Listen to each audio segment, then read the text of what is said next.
that are willing to play a constructive role in furthering national unity and stability so we can achieve our three strategic priorities, namely driving inclusive growth and job creation, reducing poverty and tackling the high cost of living, and building a capable developmental state.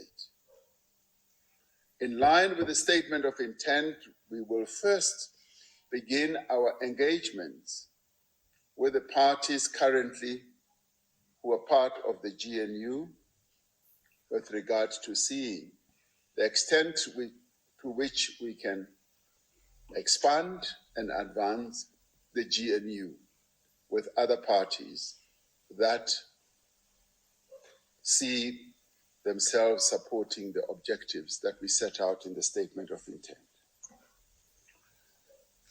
The National Executive Committee took time to have an in-depth discussion on the decision of the South African Communist Party to contest the forthcoming elections independent of the ANC.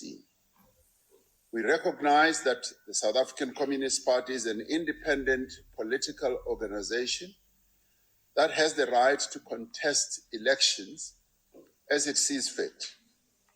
As the ANC, we have no wish, nor do we have any intention to interfere with the decision that the South African Communist Party has taken.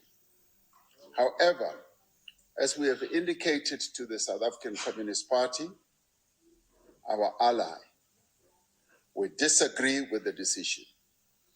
We believe that this decision has fundamental implications for the strategy and program of the National Democratic Revolution and the alliance that has led the struggle for liberation in our country since the 1920s. While the alliance between the SACP and the ANC... Mr. Mantashe is sleeping. Mr. Mantashe, Mr. Mantashe, Mr. Mantashe.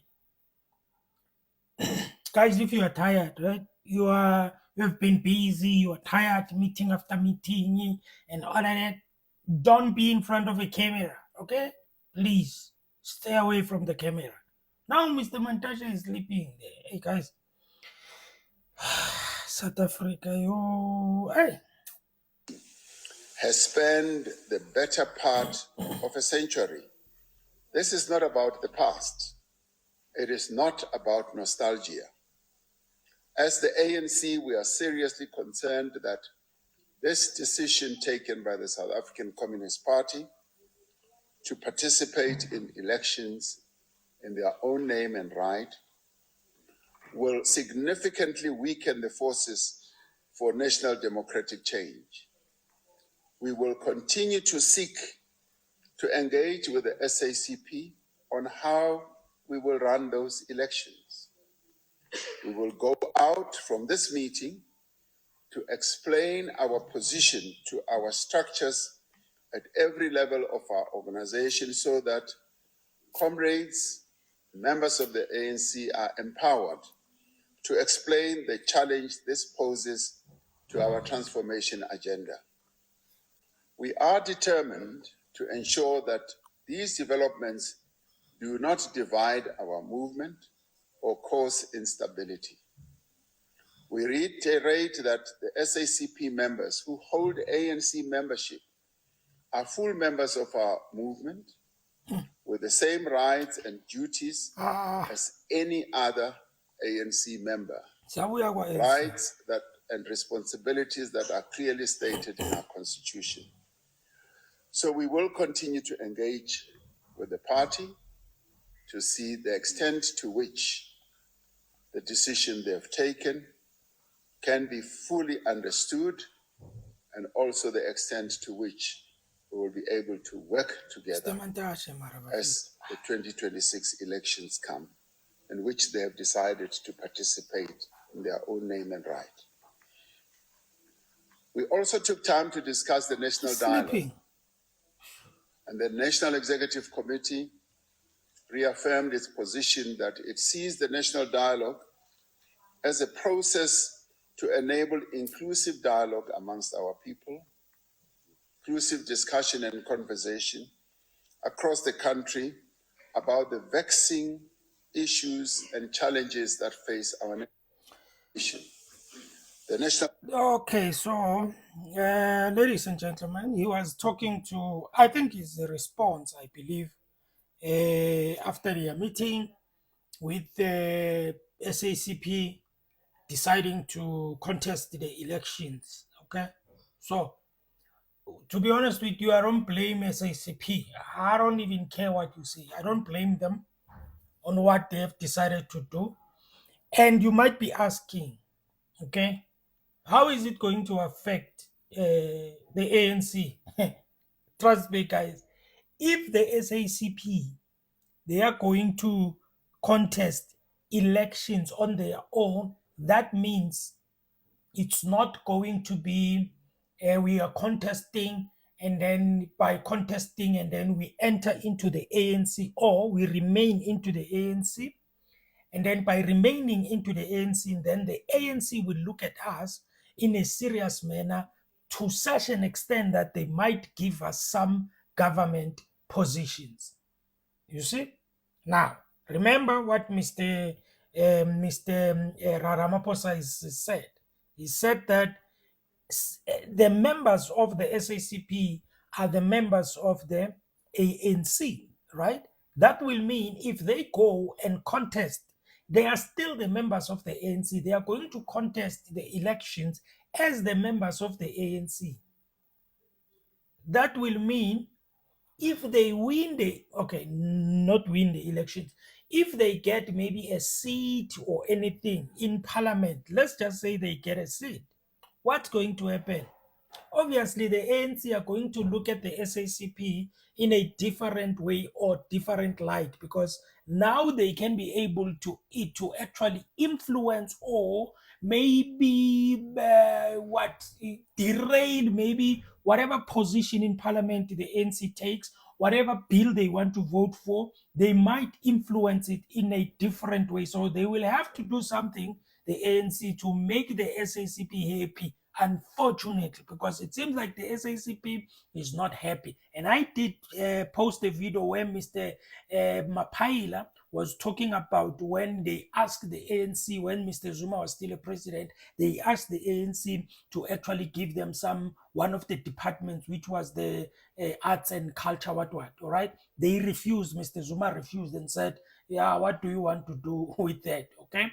So, they are not happy. We all know that. We've had them being vocal about it. So I believe that, now the SACP, for me, they are taking a good decision just to make the ANC to take them serious.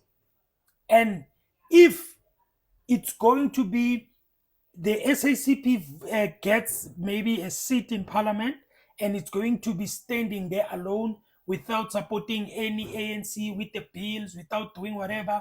And unfortunately, if the SACP get into contesting the elections, the people that were voting for the ANC, even if they are members of the ANC, as Mr. Ramaphosa said, they will be voting for the SACP. That means ANC is going to drop down with votes. Just imagine if every person, obviously not everyone, in the SACP, they decide to vote for the SACP. What is going to happen? Because you can't vote twice, right? You have to vote once for one party that you vote for or whatever. But what if they decide all of them to vote for ANC? Then the ANC, that means it's going to go down again. It's going to drop down again. That is why, guys, the ANC is in a very difficult situation if they are not aware. Or I think they are aware, because obviously they should know that, okay?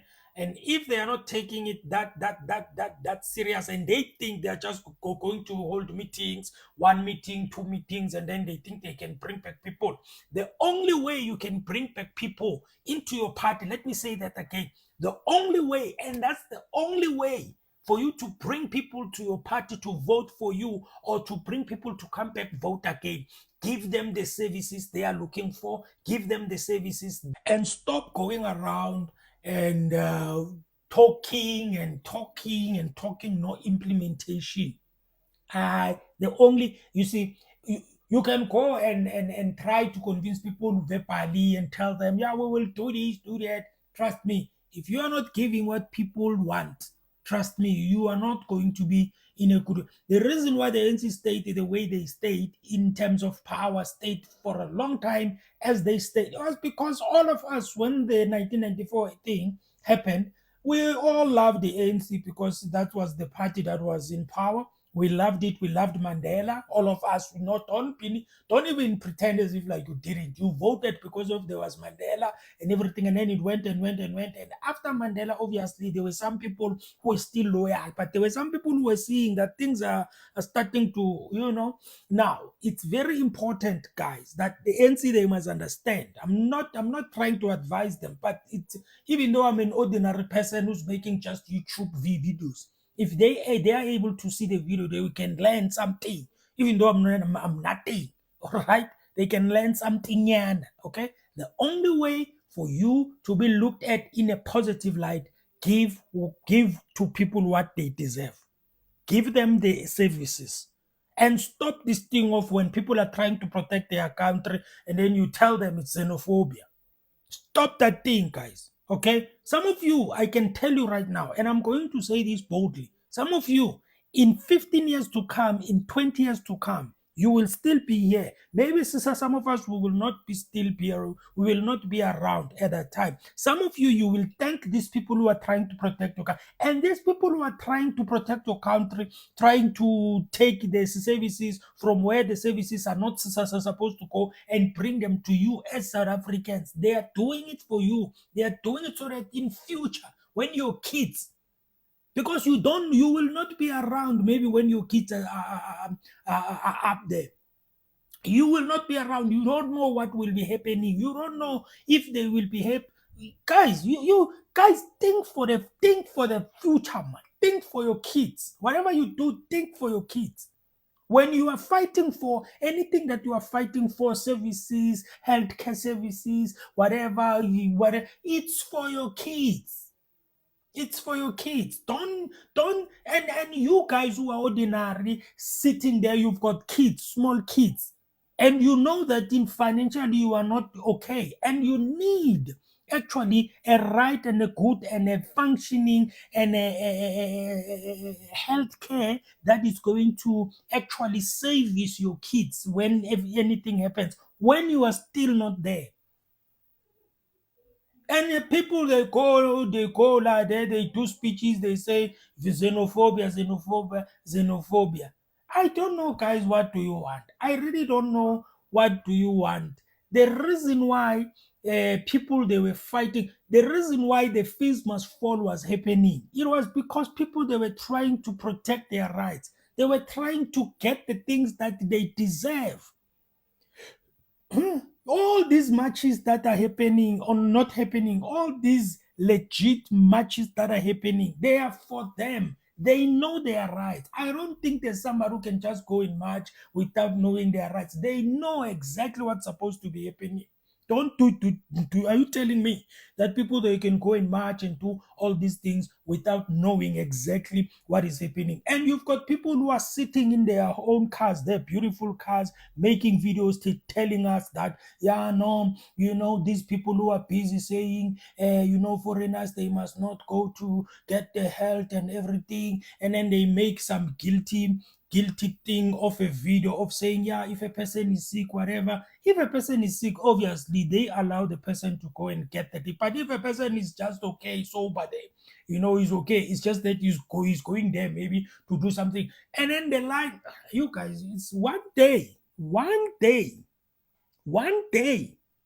your kids will be looking at your face and they will be looking at you. Why is this situation like this? Why is the healthcare like this? Why is these things are like this? Why didn't you guys fix these things? Mtanami has they tried to do it, but you prevented them. You told them that they are xenophobic because people are trying to protect their account. You guys don't understand. Have you been in Joburg? Have you seen in Joburg there? Have you seen what is happening? It's a mess. It's dead. As it's just all over the place. I don't know, guys, what do you want? I really don't know. And people, when you know what, you guys were stressing us, man. Do you know, guys? Let me give you a picture. Maybe you don't understand. Do you know how nice it is when you are in a country that every person who comes to that country, they follow that country's law. And if anyone knows that they have not followed the laws of the country, they stay in their country until they actually get what they're supposed to be getting for them to be in the country. Do you know how nice it is when you've got a line? Okay, a line in the hospital, and everyone who is in the line of that hospital, the first line or the first people that are in that line are people from South Africa. In fact, all of the line are people from South Africa. Do you know how nice it is? When you go to a post office, there's a line, or it's not a lot of people because of it's full of people who are not having any document. I mean, I don't know, guys, what is your problem? I said to someone when I was talking to them, South Africa, it's like it's a place where everyone who wants to dump everything, they just go and say, you can just go and dump everything. Just go to South Africa. If you want to go do some nice crime, go there. If you want some quick money there, very quickly, just go there. If you are a tsotsi, or if you are a thug and then you have been thrown out from your country, just go there. They will accept you. You will just go through the border there. You just walk in, and then whatever, nothing will happen. If you want to dump some products there that are fake, you just go to South Africa. If you want to, and you want us to sit here and smile, ne? You want us to sit here and smile. Anyway, it's fine, guys. It's fine. Some of us will not be around. It's fine. It's fine. Your kids will be crying, I'm telling you.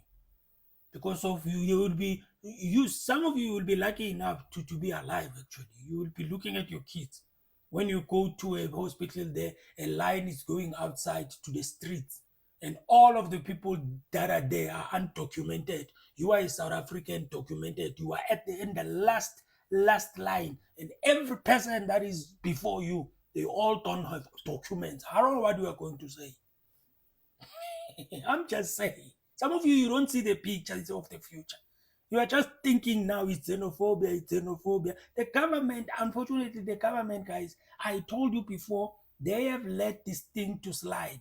They should have arrested this thing long time ago. They should have dealt with this thing long time ago. And unfortunately, it seems like there were some decisions that were made when these things were happening after 1994. People signed some agreements. Yeah, no, I'm just making an example. Yeah, no, we will allow everyone because South Africa is for everyone, People, they can come to South Africa, we will allow them and everything, they can come, because South Africa belongs to everyone who lives in it. And people from outside, they know that. They know that when they enter South Africa, it belongs to them. Whether they have documents or not, it's for them because of that clause. That, I don't know, it's a clause, it's a law that says everyone who lives in it. Bella, if you say everyone who lives in it, that means I can jump a border and enter South Africa unlawfully and enter South Africa. It belongs to me.